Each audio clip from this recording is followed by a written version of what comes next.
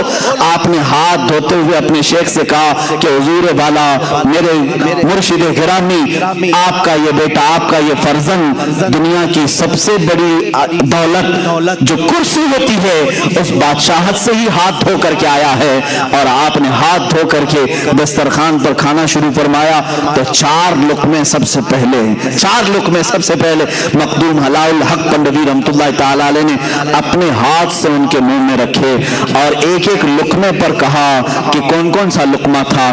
ایک طریقت کا تھا، ایک معرفت کا تھا، ایک اسرار و رموز کا تھا، ایک حقانیت کو پہنچنے والا تھا.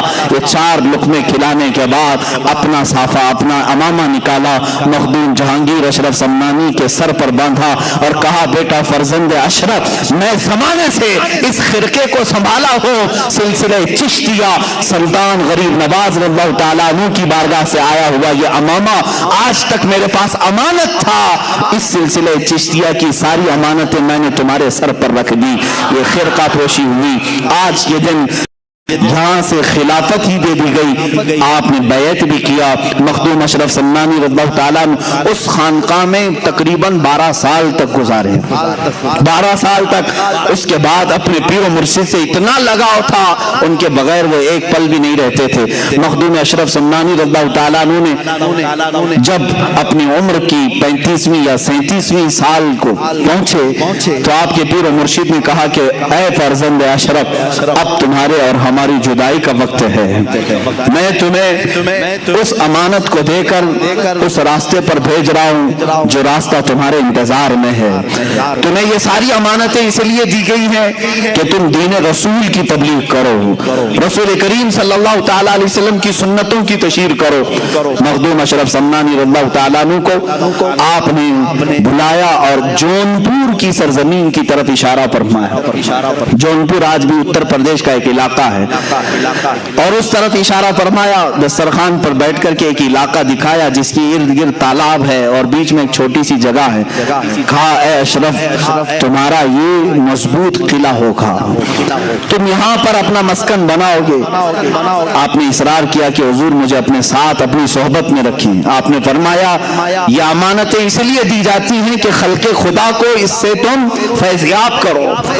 یہ صرف اپنے لیے نہیں ہوتی، خلق خدا کو تم اس سے فیضیاب کرو. حضرت مخدوم اشرف سمنانی رضی اللہ تعالیٰ عنہ اس وقت اپنے پیر و مرشد سے فرماتے ہیں حضور جس علاقے میں آپ مجھے بھیج رہے ہیں وہاں پر ایک شیر ہے، اس شیر کے چنگل میں مجھے آپ بھیج رہے ہیں. آپ نے تھوڑی دیر تک انتظار فرمایا اور کہا شیر اگرچہ ہوگا لیکن تمہاری تربیت یافتہ ایک چھوٹا سا بچہ اس شیر کے لیے کافی ہو جائے گا. یہ بزرگوں کی باتیں ہیں، اولیاء کاملین کی باتیں ہیں، یہ بات میں سمجھ میں آتی. حضرت مخدوم اشرف سمنانی رضی اللہ تعالیٰ وہاں سے نکلے بنگال سے اور پھر سفر فرمایا. حضرت مخدوم سمنا رحمۃ اللہ تعالیٰ علیہ جب جانے لگے تو وہاں پر ایک عجیب سا سما تھا. لوگ یہ کہہ رہے تھے کہ ساری رونقیں اپنے ساتھ لے جا رہے ہیں، ساری رونقیں. 37 سال کی عمر میں مخدوم سمنا رحمۃ اللہ تعالیٰ علیہ جب اپنے پیر و مرشد سے خلافت اور سارے سارے خرقہ وغیرہ لے کر کے نکلے تو آپ کے پیر و مرشد نے ہی آپ کو یہ لقب دیا کہ اب میرا یہ اشرف جہانگیر ہوگا. جہانگیر، یہ جہانگیر کا لقب آپ کے پیر و مرشد سے دیا گیا. اب وہاں سے نکل کر کے جب آپ تشریف لائے، تقریباً ہندوستان کا آپ نے سفر فرمایا، کافی جگہوں کا آپ نے سفر فرمایا، اور الحمدللہ میں اس صوبے سے تعلق رکھتا ہوں اور آپ بھی اس صوبے سے تعلق رکھتے ہیں کہ مخدوم اشرف سمنانی رحمۃ اللہ تعالی علیہ کے قدم پاک اس صوبے میں بھی پڑے ہیں. آپ گلبرگہ شریف تشریف لائے تھے. گلبرگہ شریف کی سرزمین پر خواجہ بندہ نواز گیسو دراز رحمت اللہ تعالیٰ علیہ کے آستانے پر بھی آپ نے چلہ کشی فرمائی، اور یہی وہ مقام ہے جب آپ حضرت مخدوم اشرف سمنانی رحمت اللہ تعالیٰ علیہ اپنے ایک خیمے میں الگ رہا کرتے تھے. سفر میں آپ کے خلفاء مریدین ساتھ ہوتے، آپ کے ساتھ آپ کے شاگرد رشید، آپ کے خلف اکبر حضرت سیدنا عبد الرزاق نور العین رحمت اللہ تعالیٰ علیہ جو آپ کے بھانجے بھی ہیں، وہ ساتھ رہا کرتے تھے اکثر. ایک رات کو دیکھا حضرت مخدوم سمنا رحمت اللہ تعالیٰ علیہ کا خیمہ اتنا گرم لگ رہا تھا جیسے لگتا ہو کہ رات کے وقت سورج کی ساری تپش یہاں ہے، کسی کے داخل ہونے کی جرات نہیں ہو رہی تھی. حضرت مخدوم سمنا رحمت اللہ تعالیٰ علیہ اس خیمے کے اندر موجود ہیں. لوگوں نے اندر داخل ہونے کی کوشش کی، پھر حضرت سیدنا عبد الرزاق نور العین رحمت اللہ تعالیٰ علیہ اجازت لے کر خیمے میں آتے. کیا دیکھا کہ پیشانی پر بڑے بڑے پسینے کے قطرات ہیں اور پیشانی تیز چمک رہی ہے، اور آپ مصلی پر بیٹھے ہوئے ہیں. حضرت مخدوم سمنا رحمت اللہ تعالیٰ علیہ کی زندگی میں ایسی کیفیت کبھی کسی نے دیکھی نہیں تھی. تو لوگ حاضر ہو گئے. آپ نے پوچھا کہ حضور طبیعت پر کچھ بار ہے، کچھ بوجھ ہے؟ آپ نے فرمایا نہیں اے میرے عزیز، آج مجھے میرے رب کی طرف سے ایک بڑا اعزاز دیا گیا ہے، ایک بڑا اعزاز انعام دیا گیا ہے. کہا کہ وہ کیا چیز ہے؟ مخدوم اشرف سمنانی رحمت اللہ تعالیٰ علیہ فرماتے ہیں ہر زمانے میں اولیاء کاملین میں ایک غوث ہوتا ہے، اس کی اجازت سے سارے لوگوں کو ولایت دی جاتی ہے. جو بھی ولی بنتا ہے وہ غوث کے تصرفات سے بنتا ہے. اللہ تعالیٰ غوث کو ولایت کے سارے خزانے دیتا ہے، وہ جسے چاہے ولی بنائے. ہر زمانے میں ایک غوث ہوتا ہے. اس زمانے کے غوث کا انتقال ہو گیا. مخدوم سمنا رحمت اللہ علیہ فرماتے ہیں اس زمانے کے غوث کا انتقال ہوا. ہزاروں اولیاء کاملین غوثیت کے طلبگار تھے بارگاہ رب العزت میں، اور اللہ تعالیٰ نے وہ غوثیت کا مقام مجھے تفویض فرمایا. آپ کو غوثیت کا مقام دیا گیا. یہ وہ مقام ہے میرے عزیزوں، اولیاء کاملین میں چند ہی بزرگوں کو ملتا ہے.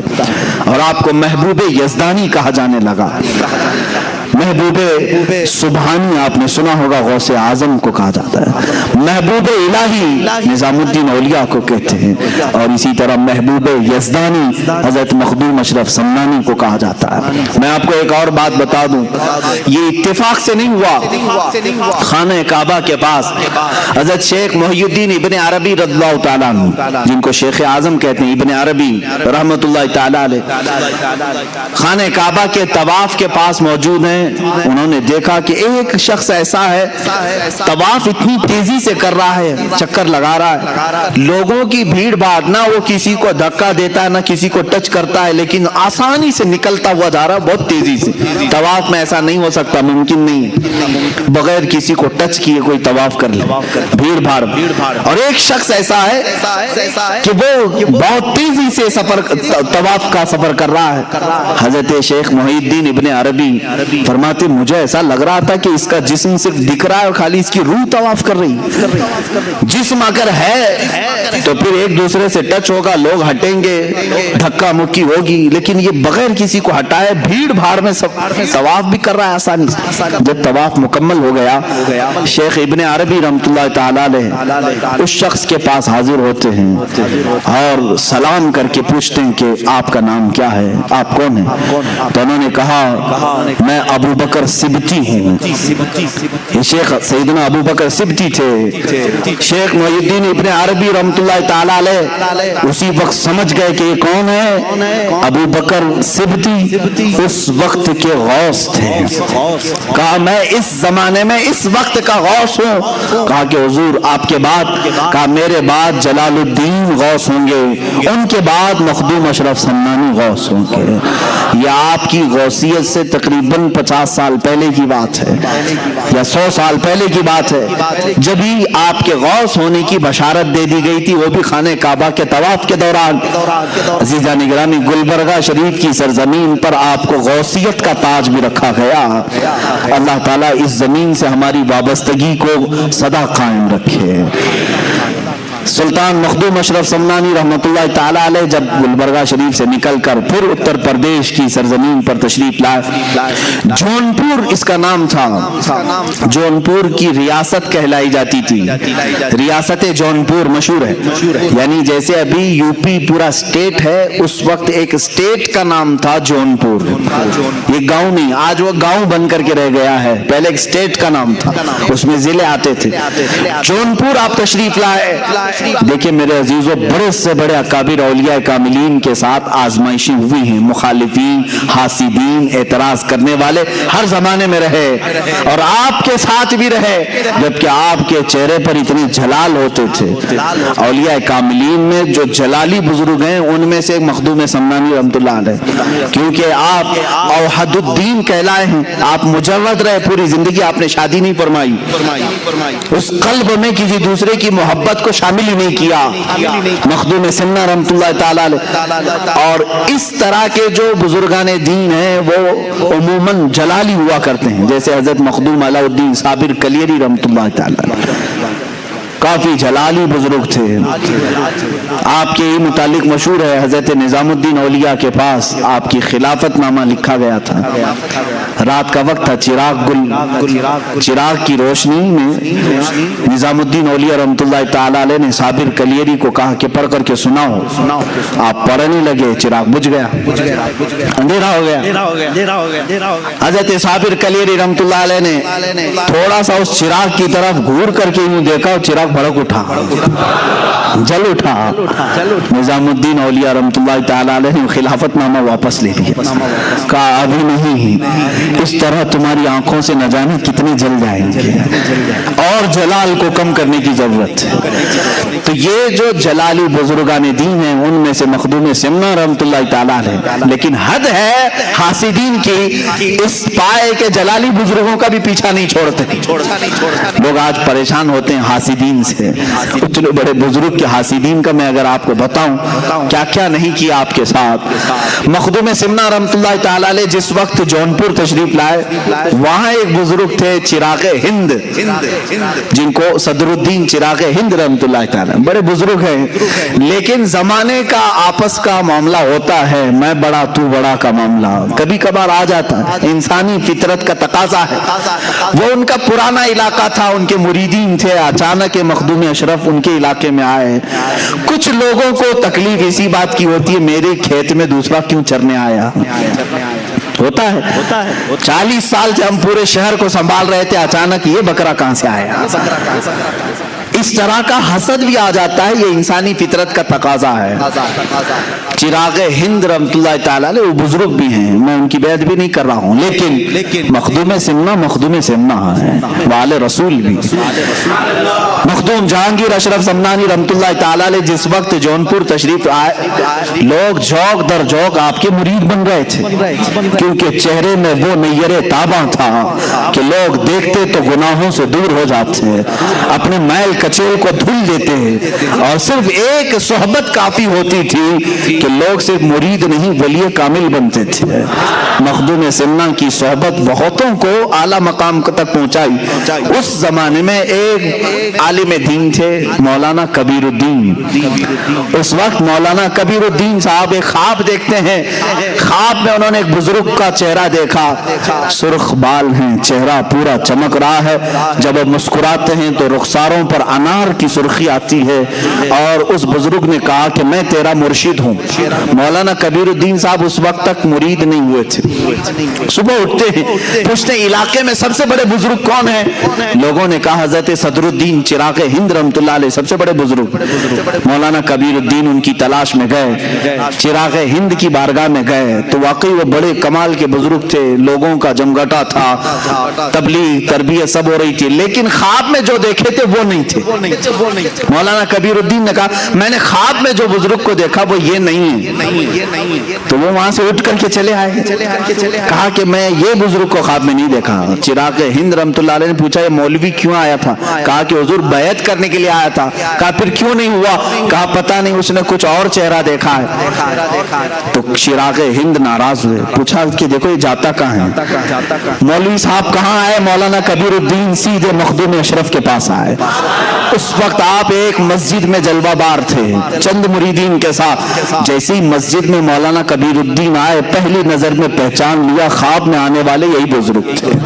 خواب میں تشریف لائے، مخدوم سمنا کے پاس اپنا سب کچھ نچھاور کر دیا اور سلسلہ اشرفیہ میں داخل ہوئے، مخدوم سمنا کے ہاتھ پر بیعت کیا، اور اسی بیعت کے تھوڑی دیر کے بعد چرچا ہو گیا مولانا کبیر الدین چراغ ہند سے مرید ہونے گئے تھے لیکن ان کی محفل سے اٹھ کر کے آئے مخدوم سمنا کے مرید ہو گئے۔ چراغ ہند پرانے بزرگ ہیں، مخدوم سمنا نئے بزرگ ہیں، ابھی ابھی آئے ہوئے ہیں۔ یہ بات پھیلی، چراغ ہند رحمۃ اللہ تعالی علیہ کے پاس لوگوں نے کہا آپ کی تو توہین ہو گئی، آپ کی مجلس چھوڑ کے مولوی چلا گیا۔ کہا کہ وہ کبیر الدین جوانی میں، وہ کبیر الدین جو ہے وہ جوانی میں مر جائے گا، گیا ہے مجھے چھوڑ کر جوانی میں مر جائے گا۔ وہ ولی کی زبان سے نکلی ہوئی بات تھی۔ مولانا کبیر الدین کو جب سنایا گیا کہ انہوں نے تو تمہارے لیے یہ جملہ کہہ دیا کہ کبیر الدین جوانی میں مر جائے گا، تو اپنے پیر و مرشد کی بارگاہ میں آئے ملول خاطر ہو کر، کہا کہ حضور بڑی بات ہو گئی، چراغ ہند نے میرے متعلق یہ کہا۔ مخدوم سمنا رحمۃ اللہ تعالی علیہ کی بات دیکھیں، کہا تم کیا چاہتے ہو؟ اپنے مرید سے کہا تم کیا چاہتے ہو؟ تم بھی اپنی زبان سے کچھ نہ کچھ بولو اور اللہ اسے پورا کرے گا، اللہ اسے پورا کرے گا۔ یہ مخدوم سمنا کا تصرف دیکھیں۔ پہلی بات میں تو آپ نے کہا کہ میرے مرید تیرا نام کبیر ہے۔ کیا ہے؟ تیرا نام کبیر ہے، اور کبیر بوڑھے کو کہتے ہیں جوانی میں تو کیسے مرے؟ نام کبیر ہے تیرا، تو بوڑھا ہو کے مرے گا۔ مخدوم سمنا نے کیا کہا؟ تو بوڑھا ہو کر کے مرے گا۔ تھوڑی دیر مراقبہ کیا، کہا لیکن انہوں نے جو کہا ہے وہ بھی بات ہو گئی ہے، وہ بھی اللہ کی بارگاہ میں قبول ہے، دونوں کی زبان سے نکلا ہے۔ تو مخدوم سمنا نے کہا تو کچھ بول، تیری زبان سے تو کیا چاہتا ہے؟ کہا کہ حضور میں کیا کہوں، وہ بڑے ہیں، بس انہوں نے میرے لیے جو کہا ہے وہ ان کے لیے بھی ہو جائے۔ انہوں نے کہا نا جوانی میں مر جائے، میرے لیے جو انہوں نے کہا وہ ان کے لیے بھی ہو جائے۔ بات آئی گئی، یا اولیاء کاملین کی بات کو ہلکا نہ سمجھو میرے عزیزو، گفت ہے او گفت ہے خدا بوت، یہ کہا گیا ہے فارسی میں، گرچہ از حلقوں میں عبداللہ بوت، اگرچہ یہ عبداللہ یعنی اللہ کا بندہ کہہ رہا ہے لیکن اولیاء کے زبان سے نکلے ہوئے کلمات اللہ کے ہوا کرتے ہیں۔ ہوا یہ معاملہ مولانا کبیر الدین رحمت اللہ تعالی علیہ مخدوم سمنا کے مرید 25 سال کی عمر کے تھے۔ کتنے؟ 25 سال کی عمر۔ 25 سال کی عمر میں آپ کے پورے بال سفید ہو گئے، دانت جھڑ گئے، کمر ٹیڑھی ہو گئی، ہاتھ میں لکڑی آ گئی۔ کتنے عمر میں؟ 25 سال کی عمر میں۔ اور 25 سال کی عمر میں اتنا بڑھاپا جیسے لگتا تھا کہ 90 سال کی عمر ہے۔ کوئی آپ کو نہیں کہہ سکتا تھا 25 سال کی عمر ہے۔ اور اس 25 سال کی عمر میں آپ نے لکڑی بھی لے لی، سفید بال، کمر ٹیڑھی، لیکن ادھر چراغ ہند رحمت اللہ تعالی علیہ ان کے مولانا کبیر الدین کے انتقال سے 5 سال پہلے ہی جوانی میں وصال کر گئے، وہ انتقال کر گئے۔ چراغ ہند ان کی زبان سے جو نکلا وہ بھی ہوا، اور چراغ ہند نے جو کہا تھا وہ کیسے ہوا؟ 25 سال کی عمر میں ہی مولانا کبیر الدین کا انتقال ہوا۔ لوگوں نے کہا کہ حضور آپ نے تو فرمایا تھا یہ بوڑھا ہو کے مرے گا، مخدوم سمنا نے فرمایا تم نے نہیں دیکھا وہ بوڑھا ہو کر کے ہی مرا ہے۔ یعنی 25 سال کی عمر میں ہی اسے 90 سال تک کے اللہ نے لطف عطا کر دیے ہیں. زندگی کی جتنی بہاریں تھیں اس نے 25 سال کی عمر میں دیکھ لیا. عزیزان گرامی، یہ زبان کی تاثیر ہے. اب یہاں جو معاملات ہوئے تھے وہ میں ذکر کر رہا ہوں مخدوم سمنا کے ساتھ. چراغ ہند، ظاہر سی بات ہے ان کے بھی بڑے کرامات تھے، تصرفات تھے. دیکھیں مقابلہ ہوا، اولیاء کاملین اس طرح مقابلہ نہیں کرتے، لیکن کبھی کبھار ہوا ہے. سرکار غوث پاک کے ساتھ ہوا ہے. سرکار غوث پاک رضی اللہ تعالیٰ عنہ کے دربار میں شیخ احمد جام نہیں آئے تھے اپنے شعر کو لے کر کے، جاؤ مولانا عبد القادر سے کہو کہ اپنے دیوان سے، اپنے لنگر سے ایک گائے بھیج دیں. معاملہ سنا آپ نے؟ وہ اپنے وقت کے ولی تھے، ورنہ غوث پاک کی بارگاہ میں گائے مانگنے کے لیے اپنے شعر کو یوں نہیں کہتے. ایسے معاملات ہوئے ہیں. مخدوم سمنا ایک بار بیٹھے ہوئے ہیں مسجد میں، لوگوں کو تربیت دے رہے ہیں، مریدین بڑھ گئے. چراغ ہند نے دیکھا، باہر سے انہوں نے پتہ نہیں ہاتھ اٹھائے یا کچھ کیا تو پوری مسجد میں آگ کی جیسی گرمی بھر گئی. اتنا گرم کہ جیسے آگ کے شعلے اٹھ رہے ہوں. 1 2 3 کرتے کرتے لوگ اٹھنے لگے، سب جانے لگے. ظاہر سی بات ہے کون گرمی کو برداشت کرے گا. تو مخدوم سمنا رحمۃ اللہ علیہ کے چند مریدین تھے باقی رہ گئے جو گرمی کو برداشت بھی نہیں کر پا رہے تھے. مخدوم سمنا رحمۃ اللہ علیہ نے کہا کہ یہ صرف لگایا ہوا چراغ ہے، چراغ ہند نے کیا تھا. اس چراغ کو تھوڑے سے پانی کی ضرورت ہے، اس گرمی کو ہلکا کرنے کی تھوڑے سے پانی کی ضرورت ہے. مخدوم سمنا رحمۃ اللہ علیہ کے بغل میں ایک پانی کا لوٹا رکھا ہوا تھا.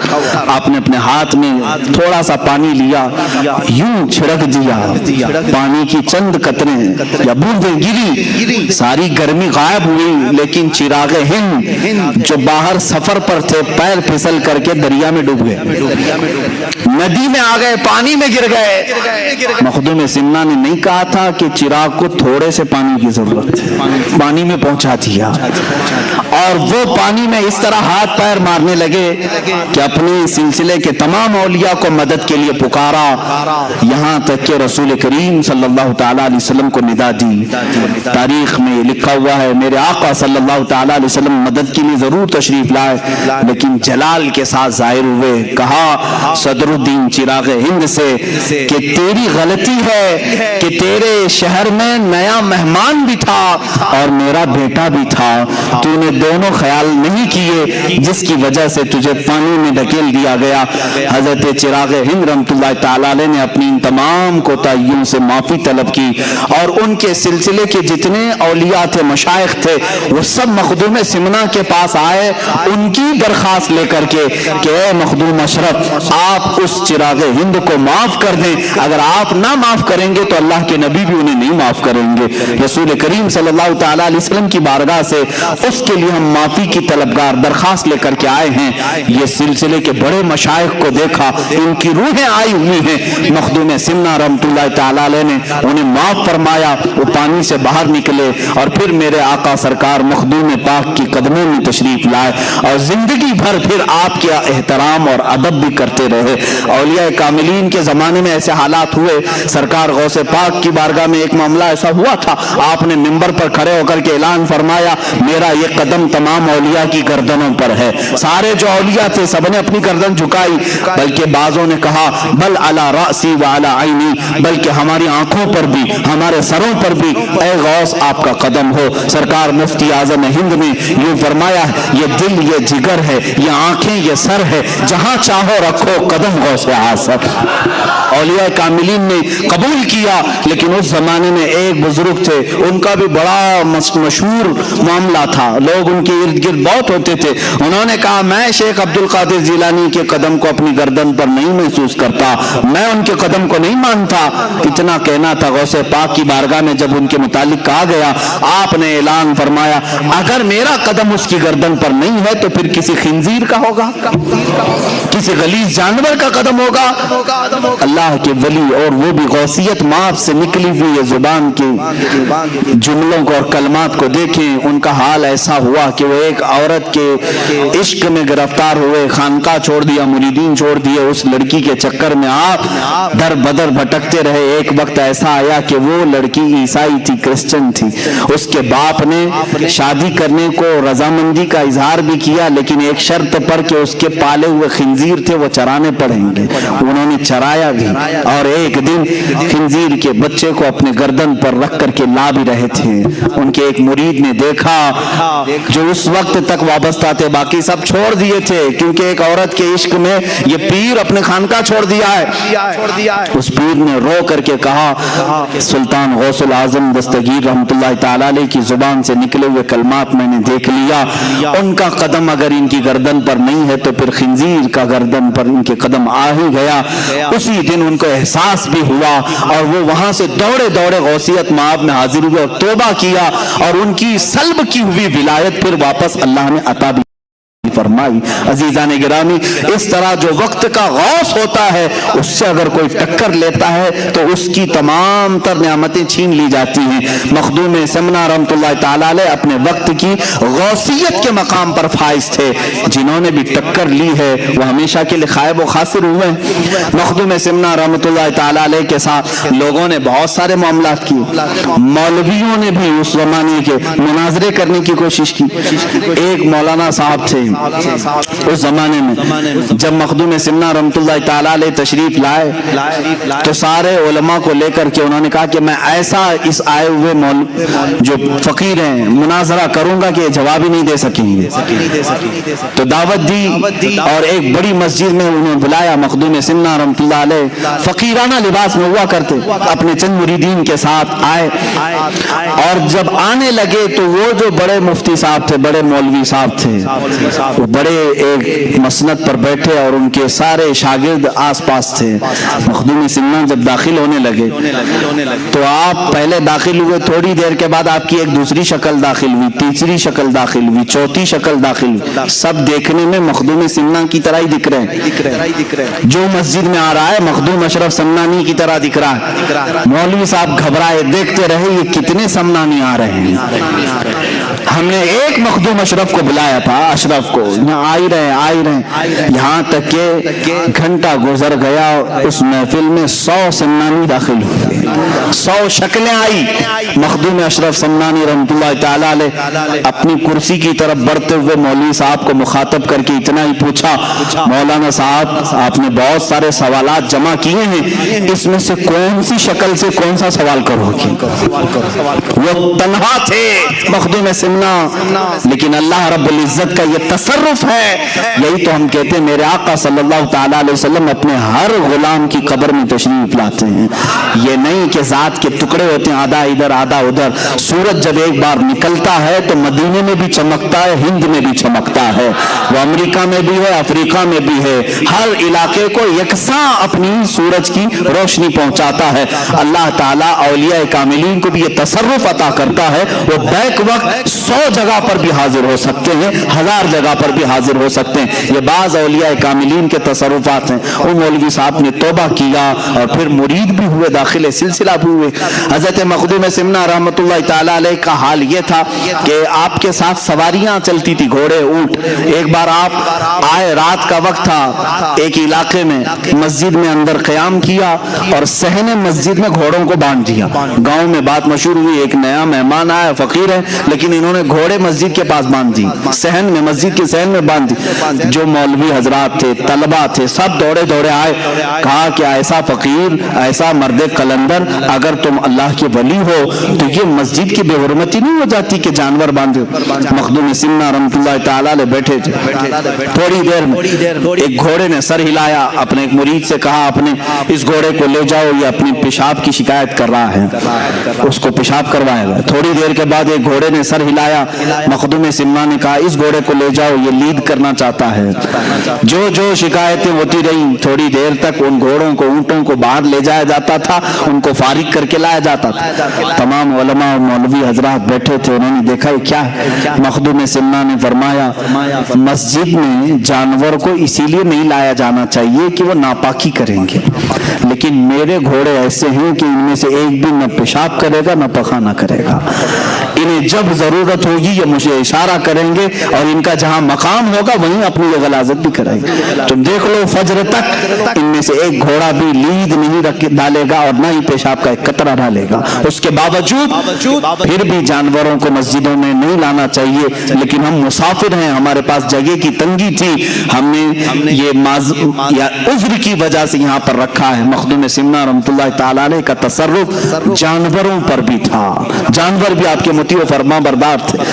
ایک علاقے میں آپ کے ساتھ مذاق بھی کیا گیا تھا لیکن وہ مذاق حقیقت ہو گئی. کچھ اوباش نوجوانوں نے ایک جنازہ تیار کیا اور کہا کہ ڈپلیکیٹ مردے کو رکھ کر کے, یعنی زندہ آدمی کو رکھ کر کے یہ مخدوم اشرف سمنانی سے کہیں گے جنازہ پڑھا دیجیے. جب وہ نماز پڑھانے لگیں یہ مردہ اٹھے گا, تالیاں بجائیں گے, سب مذاق اڑائیں گے. اللہ کے ولی کا مذاق. اسی لیے میرے آقا صلی اللہ علیہ وسلم نے فرمایا من عادى لي وليا فقد آذنته بالحرب, جو میرے کسی ولی سے دشمنی کرتا ہے میں اس کے ساتھ جنگ کا اعلان کرتا ہوں. اللہ سے کون جنگ کرے گا؟ اللہ کے ولیوں سے جس نے دشمنی مول لی گویا کہ وہ اللہ کے ساتھ جنگ کرنا چاہتا ہے. تو مخدوم سمنا رحمۃ اللہ تعالی علیہ کو لوگوں نے اصرار کر کے بلایا, آپ آئیے جنازہ پڑھائیے, ہمارے علاقے میں انتقال ہو گیا. جنازہ لایا, صفیں لگائی, آپ منع کرتے رہے, زبردستی آپ کو امام بنا کر کھڑا کیا گیا. آپ نے تکبیر باندھی, چاروں تکبیریں دی, سلام پھیرا اور کہا لے جاؤ دفن کرو. بیچ نماز میں وہ لوگ سوچتے رہے یہ اٹھے گا مردہ اور تالیاں بجائے گا مذاق, لیکن وہ اٹھا ہی نہیں. جب سب سلام پھیر دیے مخدوم سمنا نے مخاطب کر کے کہا اے لوگوں مجھے معلوم ہے تم نے جنازے میں کیا رکھ کر لایا تھا, مجھے معلوم ہے, لیکن اللہ تعالیٰ اپنے کسی بھی ولی کا مذاق گوارا نہیں فرماتا. تم نے اسے کفن پہنایا اور اللہ نے اسے حقیقی موت کا لباس پہنایا. اب اشرف نے اس پر جنازہ پڑھ دیا, اب دوبارہ اس کی زندگی نہیں ہے, لے جاؤ دفن کرو. وہ ہمیشہ کے لیے مر گیا.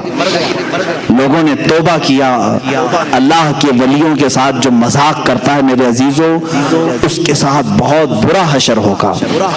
میں نے اسی طرح دیکھا مدینہ رسول میں میرے آقا صلی اللہ علیہ وسلم کا رحم و کرم ہے, اس غلیظ متوع کو آج تک میں یاد رکھا ہوں.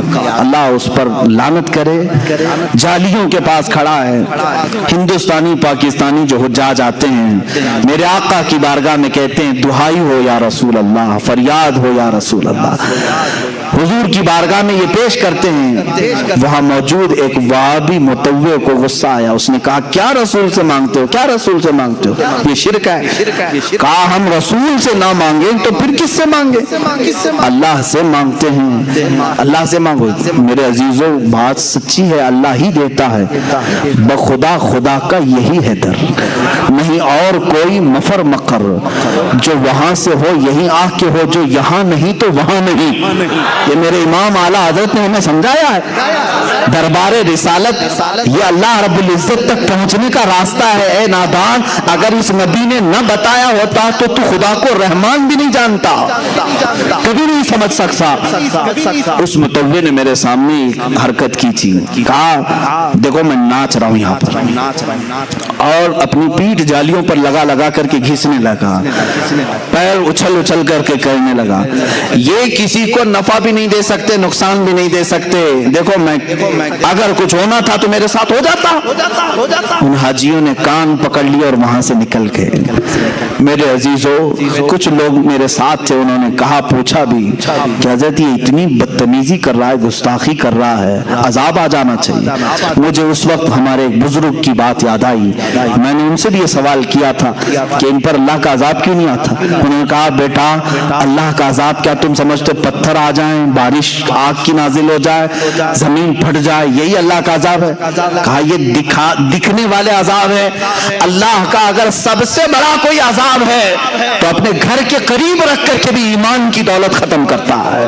اس عذاب میں تو وہ مبتلا ہے. اللہ نے ایمان سلب کر لیا ہے, اس کا ختم ہو چکا ہے. یہ سب سے بڑے عذاب میں گرفتار ہے. اسی طرح میرے عزیزوں جنہوں نے اولیاء کاملین سے دشمنی کی اللہ تعالیٰ ان کا خاتمہ برا کر دیتا ہے. ہے. وہ اس دنیا کی نعمتوں سے تو لطف اندوز ہو سکتے ہیں لیکن قیامت کے دن وہ خائب و خاسر اٹھیں گے. اللہ کے ولیوں سے دشمنی نہ لو. مخدوم سمنا رحمۃ اللہ تعالی علیہ کا مذاق کرنے کی کوشش کی گئی لیکن جنازے میں ہمیشہ کے لیے آدمی سو گیا. کچھ لوگ ایسے بھی ہیں آج جو اولیاء کے تصرفات اور ان کی کرامات کے منکر ہیں. قرآن ان کی کرامات کی گواہی دے رہا ہے.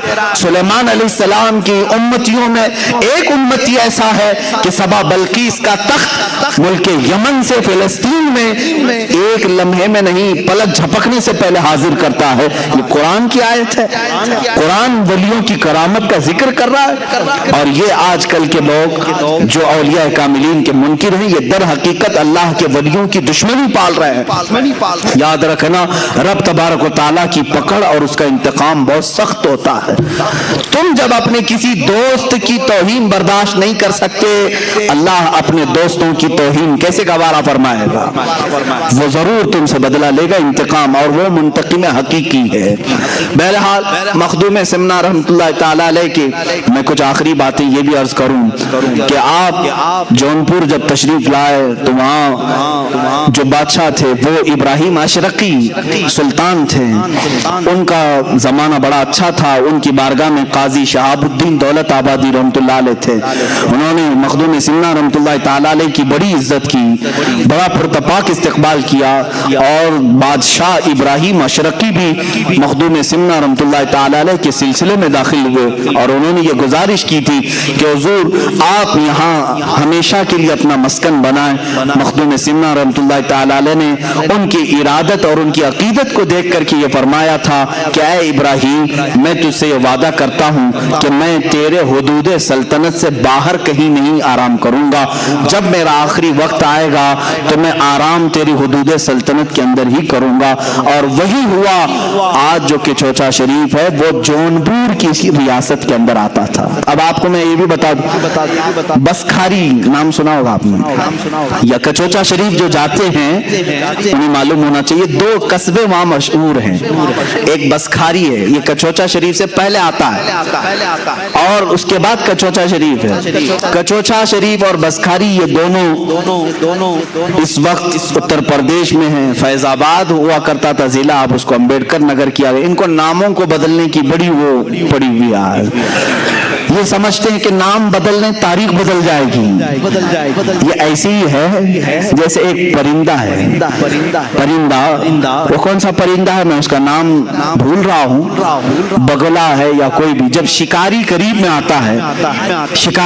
آتا ہے تو پروں میں اپنا منہ چھپا لیتا ہے اور یہ سمجھتا ہے اب میں چھپ گیا, اب مجھے شکاری نہیں دیکھ رہا ہے. خالی منہ چھپ جانے سے پورا وجود نہیں چھپتا.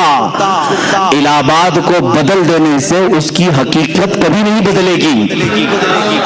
آپ جتنے بھی ناموں کی تبدیلی کا آج راگ الاپ رہے ہو, ابھی اتر پردیش میں پھر سنا کہ لکھنؤ میں کسی ایک میوزیم کا نام بدل دیا, علی نگر کو آریہ نگر کر دیا, مغل سرائے جو ایک اسٹیشن تھا دین دیال اپادھیائے, جتنے بھی نام تم تبدیل کرتے جاؤ ٹھیک ہے.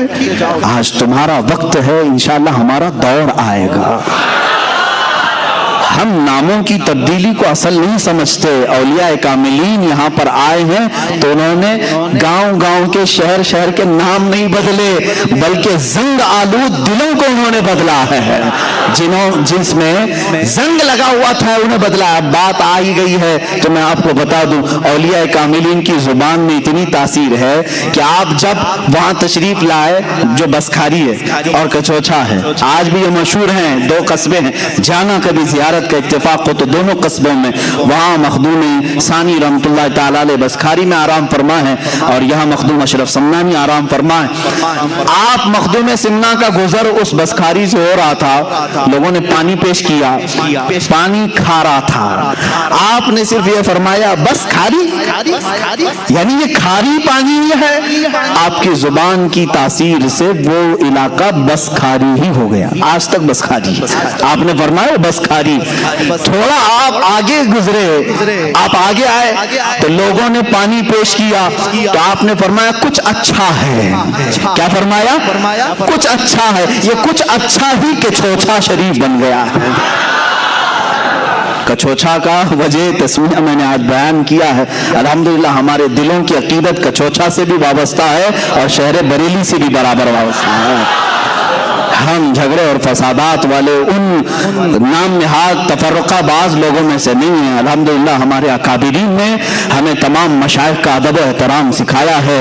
آج اگر کچھ لوگ اس طرح کی تقسیم کے قائل ہیں تو میں ان کی تردید کرتا ہوں۔ ایک طرف مخدوم سنہ ہیں اور اگر ایک طرف اعلیٰ حضرت فاضل بریلوی ہیں تو کبھی کمپیئر مت کرنا کہ یہ بزرگ کون ہے، یہ بزرگ کون ہے۔ تمہاری حیثیت کیا ہے ان اولیاء کے مقام کو ناپنے کی، ان اولیاء کرام کے مقامات کو ناپنے کی؟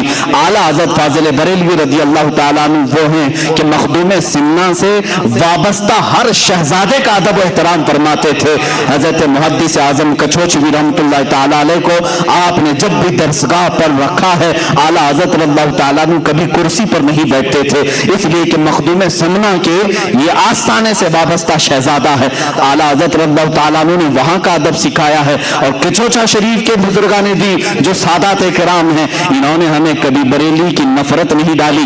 سرکار کلام مختار اشرف کچھوچوی رحمۃ اللہ تعالیٰ علیہ، سرکار مفتی اعظم ہند رضی اللہ تعالیٰ عنہ کا ادب فرمایا کرتے تھے۔ بلکہ محدث اعظم کچھوچوی رحمۃ اللہ تعالیٰ علیہ حضور شیخ الاسلام مدنی میاں صاحب قبلہ ادام اللہ اقبالہ کے والد ماجد ہیں۔ شیخ الاسلام کے والد ماجد محدث اعظم کچھوچوی رحمۃ اللہ تعالیٰ علیہ، آپ نے خود اعلیٰ حضرت کی فضیلت میں یوں فرمایا کہ میں نے اپنے زمانے میں وقت کے مجدد امام احمد رضا خان فاضل بریلوی کو دیکھا ہے، ان کے قلم کو اللہ نے غلطیوں سے محفوظ کر لیا ہے۔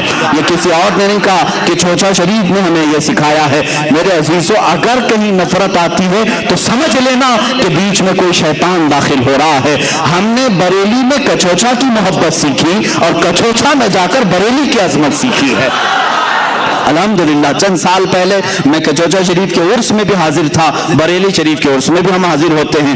ہم نے دیکھا مخدوم سنہ رحمۃ اللہ تعالیٰ علیہ کے عرس مقدسہ میں کچھوچا شریف میں، وہاں پر بریلی شریف کے سجادہ نشین بھی حاضر ہیں، نائب سجادہ نشین بھی ہیں، اعلیٰ حضرت کے خانقاہ کے شہزادے یہاں پر آئے ہوئے ہیں۔ اور جب بریلی شریف کے کل شریف میں دیکھا تو کچھوچا کے سادات بھی یہاں پر ہیں۔ پھر ہم نے سوچا پھر آخر یہ جو ماحول میں جو چند لوگ دکھتے ہیں یہ کون ہیں؟ تو پتا چلا کہ یہ بی جے پی اور کانگریس کے ووٹ لینے والے لوگ ہیں، ان کا مشائخ سے کوئی تعلق نہیں، اوپر سب معاملات صحیح ہیں، یہاں یہ ٹکڑوں پہ پلنے والے لوگوں کے معاملات ہیں۔ اسی لیے میرے عزیزو، ان معاملات میں ہمیشہ الرٹ رہو، اس لیے کہ آپ دیکھتے ہیں یہ جے جے جے جے جے کرتے بی جے پی کے جھنڈے لیے، جے جے جے جے کرتے کانگریس کے جھنڈے لیے، یہاں جا کر کے دیکھا تو ایسا لگا کہ یہ مودی کو پتہ نہیں کہاں سے کہاں نیچے اتار دے گا، پھر اسی شخص کو یہاں دیکھا تو ایسا لگا کہ کانگریس کو پتہ نہیں کہاں سے کہاں اتارے گا۔ یہ دونوں طرف کا آدمی ہے اور دونوں طرف بھی بجاتا ہے۔ اسی طرح سلاسل میں بھی کچھ لوگ داخل ہوتے ہیں، ادھر بھی اور ادھر بھی، اور دونوں کے درمیان نفرت پیدا کرنے کے لیے کبھی ان کی مخالفت یہاں آ کر کے کرتے ہیں، کبھی ان کی مخالفت وہاں جا کر کے کرتے ہیں۔ اللہ کا بڑا انعام و اکرام ہے ہمارے ان مشائخ پر جنہوں نے ہمیں درمیانی راستہ عطا فرمایا ہے۔ ہمارے لیے تاج الشریعہ بھی ہیں اور شیخ الاسلام بھی ہیں۔ الحمدللہ ہم درمیانی امت ہیں، اہل سنت و جماعت ہیں، اور ہم مشائخ کا ادب و احترام بھی جانتے ہیں۔ کچھ اچھا جس کو مخدوم سنانی نے فرمایا وہ آج کیا ہو گیا؟ کچھوچا شریف۔ اب وہ کچھ اچھا نہیں، بہت اچھا ہے، بہت اچھا ہے۔ مخدوم سنہ رحمۃ اللہ تعالیٰ علیہ جس جگہ پر آرام فرمائے، اب یہ دو باتیں میرے مزاج کی ہیں، میں آپ کو بتاؤں گا۔ بنارس تشریف لے گئے، بنارس تشریف لے گئے تو وہاں ایک یوگی تھے، جوگی تھے۔ یہ وقت کے فرعون کے خلاف اگر میں دو چند جملے کہوں گا نہ، مجھے میرے فیم کی ضرورت ہے، اس لیے کہ اللہ تعالیٰ نے مجھے میرے حبیب پاک کی حدیثوں سے ہی جو نعمت عطا کی کافی ہے، مجھے میرے مولا کی طرف سے جو ملی عزت وہ کافی ہے۔ لیکن بنارس میں کچھ جوگی تھے، مخدوم سنہ کا انہوں نے زبردست بائیکاٹ کا اعلان کیا، یہاں آنے نہیں دیں گے۔ مخدوم سنہ رحمۃ اللہ تعالیٰ علیہ کو روکنے کی کوشش کی، آپ پہنچ گئے، وہاں کے علاقے میں جتنے تھے سب آئے، تو کچھ یوگی آئے، کچھ جوگی آئے، انہوں نے کہا کہ تم اپنا ایک نیا وہ لے کر کے آئے ہو، ہمارے یہاں ایک کھلبلی مچ جائے گی، فلاں ہوگا، تمہارا طریقہ صحیح نہیں۔ مخدوم سمنا رحمۃ اللہ علیہ نے فرمایا اچھا چلو ٹھیک ہے، تمہارا ہی طریقہ بتاؤ کیا ہے؟ کام تپسیا کرتے ہیں، ہم عبادات کرتے ہیں، ہم آتما کی شکتی حاصل کرتے ہیں، ہم جو ہے بھگوان سے قریب ہونے کے بہت سارے طریقے جانتے ہیں۔ کہا چلو مجھے بھی لے چلو تمہارے ہاں، مجھے بھی لے چلو، جہاں تم جن کی عبادات کرتے ہو میں بھی دیکھوں گا۔ وہ آئے، مخدوم سمنا کے مریدین گھبرائے کہ مخدوم اشرف سمنانی رحمۃ اللہ تعالی علیہ بت قدے میں جا رہے ہیں، جہاں پر بڑے بڑے بتوں کو رکھ کر ان جوگیوں نے اپنی عبادتوں کے، اپنے تپسیا کے کئی سال گزار دیے تھے۔ مخدوم سمنا رحمۃ اللہ تعالی علیہ نے پوچھا کتنے سالوں سے کر رہے ہو؟ کہا فلاں پنڈت جی کو 25 سال، ان کو 12 سال، ان کو 13 سال، فلاں فلاں یوگ گرو ہیں یا تپسیا کے اعلیٰ مقام پر پہنچے ہوئے ہیں۔ خیر ٹھیک ہے، یہ تمہارا طریقہ ہے، بہت شکتی حاصل کی۔ مخدوم سمنا رحمۃ اللہ تعالی علیہ نے فرمایا میرا طریقہ یہ ہے کہ میں تمہیں دکھاتا ہوں جس کی تم عبادت کر رہے ہو، یہ جن پتھروں کی تم عبادت کر رہے ہو، تم اس کی ہر بات مانتے ہو؟ انہوں نے کہا ہاں بھگوان کا اوتار ہے، یہ بھگوان کا اوتار ہے، ہم ان کی نہ مانے تو پھر کیا تمہاری مانے؟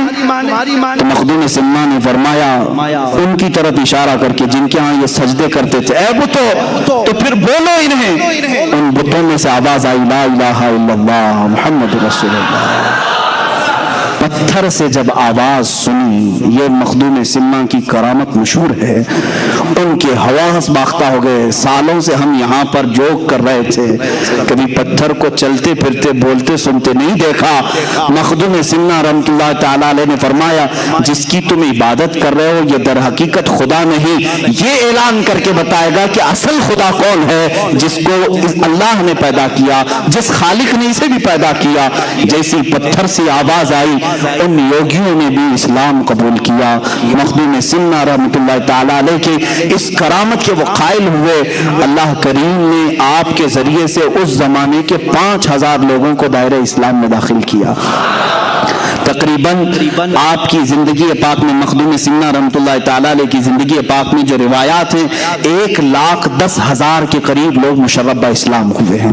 آخری وقت آیا تھا، آخری وقت جب مخدوم سمنا رحمۃ اللہ تعالی علیہ کا آپ کا چوچا شریف پہنچے، اور جہاں یہ آپ کی خانقاہ ہے آج، جہاں مزار مبارک ہے، میر شریف پانی کا ایک چھوٹا سا تالاب ہے، اولیاء کاملین کی ایک جماعت کو لے جا کر آپ مخدوم سمنا رحمۃ اللہ تعالی علیہ اس تالاب کو کشائی یعنی کھدائی ہو رہی تھی، اور روایات میں یہ ملتا ہے کہ ہر کدال پر یہ اولیاء اکرام لا الہ الا اللہ کہتے اور کدال مارتے، اور اس کے بعد وہ پانی نکلا جس کو آج میر شریف کہتے ہیں۔ ہزاروں لاکھوں لوگ اس پانی سے آج بھی شفا حاصل کرتے ہیں۔ دوسری مشہور روایت یہ بھی ہے کہ اس میر شریف میں زمزم شریف لا کر کے بھرا گیا تھا، اور اس کا پانی آج تک دیکھنے میں میلا کچیلا گدیلا دکھتا ہے، لیکن آج تک یہ مشہور ہے۔ 808 ہجری سے 1442 ہجری آج ہونے کو آ رہی ہے۔ اتنے عرصے میں ہزاروں لاکھوں لوگ جن کو آسیب اور جنات پریشان کرتے ہیں وہ کچوچا شریف میں حاضر ہوتے ہیں، میر شریف کا پانی لیتے ہیں اور صحیح سلامت اپنے گھروں پر واپس لوٹتے ہیں۔ جن کو جنات پریشان کرتے ہیں وہ مخدوم سمنا رحمۃ اللہ تعالی علیہ کی بارگاہ میں مقدمہ کرتے ہیں۔ یہاں ظاہر سی بات ہے میرے گھر پر کسی نے قبضہ کیا، میری پراپرٹی کسی نے ہڑپ لیا تو کورٹ کچہری میں ہم کیس کریں گے، لیکن جنات اگر کچھ کریں تو کہاں جائیں؟ یہ کورٹ والے بھی بھاگ جائیں گے، جنات کون چھڑائے گا؟ یہ الگ دنیا ہے ان کی، یہ الگ طاقت ہے۔ اسی لیے جنات کا بھی جہاں فیصلہ ہوتا ہے وہ کچوچا مقدسہ مخدوم سمنا کی بارگاہ ہے۔ بزرگوں نے باضابطہ یہ لکھا ہے، وہاں جب آپ پہنچے تو وہاں پر بھی ایک حال یہی تھا۔ لوگوں نے کہا کہ حضور یہاں پر بھی ایک یوگی ہیں، وہ بھی یوگ کر رہے ہیں اور 500 لوگوں کے ساتھ بیٹھے ہوئے ہیں، وہ اٹھنے کو تیار نہیں۔ مخدوم سمنا نے فرمایا ان سے کہو اب یہ ہمارا علاقہ ہے، ان سے کہو اب یہ میرے آرام کی جگہ ہے۔ اس کے بعد جب لوگوں نے کہا تو وہ آسانی سے اٹھنے کو انہوں نے منع کیا، کہا کہ نہیں چلو اپنی اپنی طاقت آزما لیتے ہیں، جس کی طاقت غالب آئے گی وہ بیٹھے گا یہاں پر۔ مخدوم سمنا رحمۃ اللہ تعالی علیہ نے فرمایا نہ، میں اس کے مقابل میں نہیں جاؤں گا۔ تو لوگوں نے کہا کہ حضور وہ آپ کو چیلنج کر رہا ہے. کہا میرے دربار میں میرا ایک شاگرد ہے حضرت بہاؤالدین دولت آبادی رحمۃ اللہ تعالی، غالباً انہی کا نام آپ نے فرمایا. کہا کہ جاؤ اس سے بات کرو. تو انہوں نے کہا کہ وہ بہت بڑا پنڈت ہے، جادوگر ہے، جادو دکھاتا ہے. کہا تم جاؤ میرے نام سے جاؤ. حضرت مخدوم اشرف سمنانی رحمۃ اللہ علیہ کا نام لے کر کے اترے. اس یوگی نے چونٹیوں کی فوج بنا کر کے بھیجی. چونٹیاں جہاں دیکھو چونٹیاں. یہ پہلی مرتبہ مرید اترے ہیں میدان میں مخدوم سمنا کے. آپ نے کہا اے اشرف زمانہ زمانے مدد نما. یہ مشہور ہے، زمانے کے اشرف میری مدد. اتنا کہہ کر کے آپ نے پھونک مارا تو زمین پر کوئی چونٹی بھی نہیں، کیڑا بھی نہیں، کچھ بھی. پھر یوگی جی نے اپنے جادو سے شیر بنا کر کے دکھائے. جہاں دیکھو شیر گراتے ہوئے ہیں. اب چونکہ سلطان مخدوم اشرف سمنانی رحمۃ اللہ علیہ کی اس مرید صادق کا قلب بہت مضبوط ہو چکا تھا. آپ نے صرف اپنے پیر مغاں سیدی اشرف جہانگیر رحمۃ اللہ علیہ کا نام لیا اور پھر اس سے کہا یوگی جی ڈپلیکیٹ شیروں سے اصلی شیر کا مقابلہ کیسے؟ یہ بناوٹی شیر ہے. جادو نظر بندی کو کہتے ہیں، حقیقت میں ہوتا نہیں. یہ 3D امیج ہے جو آج بھی ہو رہی ہے. جادوگری سے تم دکھا رہے ہو اور ایک طرف مقابلہ اصلی شیر سے کر رہے ہو. آپ نے صرف اپنا چہرہ صرف کھولا، دیکھا تو دور دراز تک کوئی شیر نہیں، سب کے سب غائب ہے. یوگی جی نے مان لیا کہ اب میرا جادو ناکام ہے. اتنے سالوں کی جو تپسیا ہے وہ ان فقیروں کے سامنے نہیں چلے گی. سیدھے آئے. کہا کہ تو کس کا آدمی ہے؟ کہا چل میں تو ایک شاگرد ہوں، اصل کے پاس لے جاتا ہوں. وہ یوگی جی آئے مخدوم اشرف سمنانی رحمۃ اللہ تعالی علیہ کے دربار میں. جیسے ہی دیکھا انہوں نے کہا آپ جس طاقت کو حاصل کیے ہیں کیا وہ طاقت مجھے مل سکتی ہے؟ میں برسوں سے تپسیا کر رہا ہوں. مخدوم سمنا نے اس کا ہاتھ پکڑا اور کہا پڑھو لا الہ الا اللہ محمد رسول اللہ صلی اللہ علیہ وسلم. اس نے پڑھا اور دوسری ہی لمحے مخدوم سمنا رحمۃ اللہ تعالی علیہ نے ولایت کا تاج اسے عطا فرمایا، اپنے مریدین میں داخل کیا. اور جو وہ طلب لے کر کے آیا کہ برسوں سے تپسیا کر کے جو طاقت نہیں ملی، مخدوم سمنا کے ہاتھ میں بیعت سے وہ طاقت مل گئی. یہ مخدوم سمنا ہیں. اے میرے عزیزو، سلطان جہانگیر مخدوم اشرف سمنانی رحمۃ اللہ تعالی علیہ کے تذکرے میں جتنے بھی کروں وہ کم ہیں. ان سے ایک خلق کثیر کو نفع ہوا ہے. ان کی زندگی کتنی چیزوں کا سنگم ہے. سمنان سے نکلے تھے، بچپن سے میں نے آپ کے واقعات سنائے. جب آپ کی عمر مبارک 97 سال کی ہوئی، یعنی 97 سال کی، تب کے چھوچا شریف میں آپ نے ذکر و اذکار کرنا شروع کیا. اپنے سامنے ہی آپ نے اپنی قبر بنوائی. قبر میں اتر کر کے آپ نے ایک کتاب پوری لکھی جس کو رسالہ قبریہ کہتے ہیں. وہ اپنے مریدین کو تلقین کی، میرا عقیدہ کیا ہے، میرا مسلک کیا ہے، میرا مذہب کیا ہے، اور سب سے کہا میرے بعد اسی پر تم سب کو گامزن رہنا ہے، اسی پر پابند رہنا ہے. آپ کے تقریباً 40 خلفاء ہوئے اور ہزاروں کی تعداد میں شاگرد ہوئے. آپ کے سب سے بڑے خلیفہ، سب سے اول خلیفہ اور جانشین سیدنا عبد الرزاق نور العین رحمۃ اللہ تعالی علیہ ہیں، جو آپ کے مزار مبارک کے بغل میں ہی آج کے چوچا شریف میں آرام فرما ہے. سیدنا عبد الرزاق نور العین کی ہی اولاد مخدوم سمنا کی اولاد کہلائی. مخدوم سمنا نے شادی نہیں فرمائی تھی. آپ نے اپنے بھانجے عبد الرزاق نور العین رحمۃ اللہ تعالی علیہ کی اولاد کو اپنی اولاد فرمایا. جیسے رسول کریم صلی اللہ تعالی علیہ وسلم کی اولاد سیدہ کائنات فاطمہ الزہرا سے چلی، مخدوم سمنا کی نسل آپ کے بھانجے حضرت عبد الرزاق نور العین سے چلی. انہی کا یہ سلسلہ چلتے چلتے اس سلسلہ اشرفیہ میں وقت کے اقطاب، ابدال، اوقاب، نجبا، شرفا پیدا ہوئے. اپنے وقت کے عظیم المرتبت اس بزرگ کا نام میں تمہیں ذکر کروں جن کو اعلیٰ حضرت عظیم البرکت رضی اللہ تعالیٰ عنہ نے بھی ادب سے نام لیا. اشرفی میاں علی حسین اشرفی میاں رحمۃ اللہ تعالیٰ علیہ، جن کو اعلیٰ حضرت اشرفی میاں کہا جاتا ہے، وہ سلسلہ اشرفیہ کے اعلیٰ حضرت ہیں. یہ مخدوم سمنا رحمۃ اللہ علیہ کی اولاد میں سے، یعنی سیدنا عبد الرزاق نور العین رضی اللہ تعالیٰ عنہ کی اولاد میں سے، انہی کی اولاد میں سے سلسلہ چلا. مختار اشرف سرکار کلاں رحمۃ اللہ تعالیٰ علیہ، حضرت سیدنا محدث اعظم ہند کچوچوی رحمۃ اللہ تعالیٰ علیہ. اس سلسلہ اشرفیہ میں آج بھی کثیر علماء موجود ہیں. سادات جس طرح مارارہ مطہرہ دریا میں علم اور شریعت اور طریقت کا سنگم آپ کو وہاں نظر آتا ہے۔ اسی طرح کچوچا شریف کی ایک خصوصیت ہے کہ اس خانقاہ میں آپ دیکھیں گے علم شریعت بھی ہے اور علم طریقت بھی ہے۔ آپ یہاں پہنچیں گے تو خالص ڈھونگی صوفیوں کو نہیں دیکھیں گے۔ الحمدللہ آپ سلسلہ اشرفیہ کی گدی سنبھالنے والے آج بھی موجود اس عظیم المرتبت شیخ الاسلام کے پاس جائیں جنہوں نے تفسیر اشرفی کے جوہر نچھاور کیے ہیں، قرآن عظیم کی مضبوط اور بہترین محکم تفسیر بیان کی ہے اور جامع معقولات و منقولات ہیں۔ میرے والد گرامی حضرت مولانا محمد ابن حسن اللہ ان کی قبر پاک پر رحم فرمائے، میرے والد گرامی سیدنا شیخ الاسلام مدنی میاں صاحب قبلہ ادام اللہ اقبالہ کے زمانے طالب علمی کے عینی شاہد ہیں، اس زمانے سے جانتے ہیں جب جامعہ اشرفیہ مبارک پور میں وہ تعلیم حاصل کر رہے تھے، اس وقت بھی اپنی جماعت کے ممتاز علماء میں تھے، سب سے اول پوزیشن کے تھے۔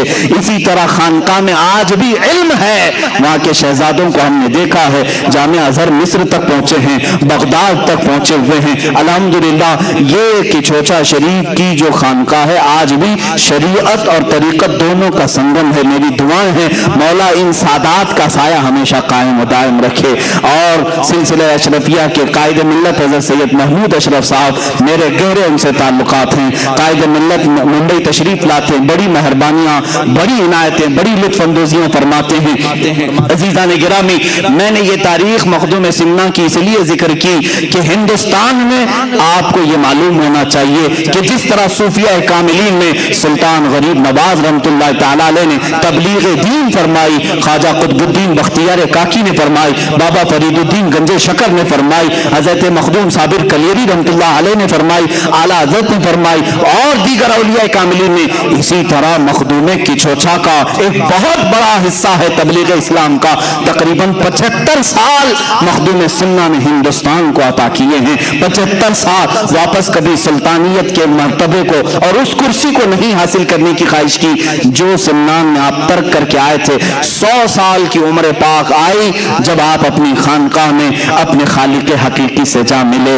اللہ رب العزت کی بارگاہ میں ہمیشہ کے لیے وہ تشریف لے گئے، لیکن آج بھی ان کا مرقد اطہر لاکھوں زائرین کے لیے مرجع خلائق ہے، وہاں سے لوگوں کی تمنائیں پوری ہوتی ہیں، اللہ تعالیٰ ان کے وسیلے سے دعائیں قبول کرتا ہے۔ آؤ میرے عزیزوں، میں وہی بات پھر سے کہتا ہوں جو انہی کے خاندان سے وابستہ، انہی کے شہزادوں میں سے ایک شہزادے سید محدث اعظم محمد میاں کچوچوی رحمۃ اللہ تعالی علیہ نے یوں ان کے دربار میں عرض کیا تھا، جس کو آج اشرفی ترانہ بھی کہا جاتا ہے: سرورا شاہا کریمہ اشرفا، سرورا شاہا کریمہ دستگیرہ اشرفا، حرمت روح پیمبر ایک نظر کن سوئے ماں۔ یعنی تمام القاب کے ساتھ مخدوم سنوں کی بارگاہ میں دستگیری کے لیے ہاتھ اٹھائے ہیں اور کہتے ہیں حرمت روح پیمبر، میرے آقا صلی اللہ تعالی علیہ وسلم کے وسیلے صدقے سے اے مخدوم سمنا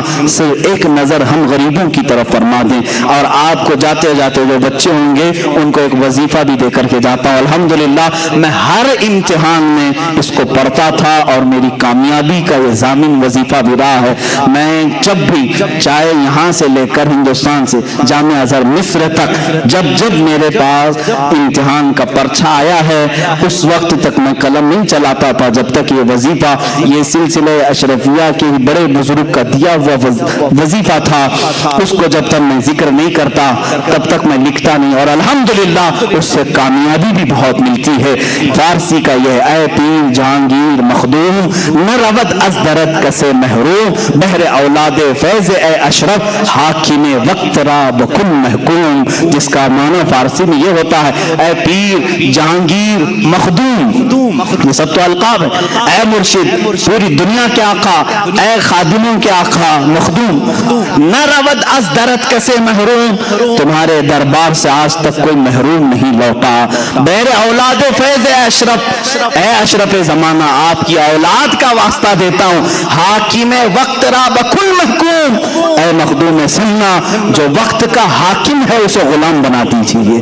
جب ہم یہ دعا کرتے ہیں اچھے اچھوں کے پسینے بھی چھوٹتے ہیں، اللہ تعالیٰ ہمیں غیب سے یہ قوت عطا کرتا ہے۔ بارگاہ رب العزت میں دعا ہے اے مولا حاکم وقت را بکن محکوم، حاکم وقت را بکن محکوم، حاکم وقت را بکن محکوم، مولا ظلم ظالموں کے ظلم سے ہم سب کی حفاظت فرما۔ مخدوم سنہ رحمت اللہ تعالی علیہ کے تبرکات، ان کے تمام تر تصرفات سے ہم سب کو بھی مولا حصہ عطا فرما، ان کے برکات، ان کے انوار، ان کے فیوز سے ہم سب کو حصہ عطا فرما۔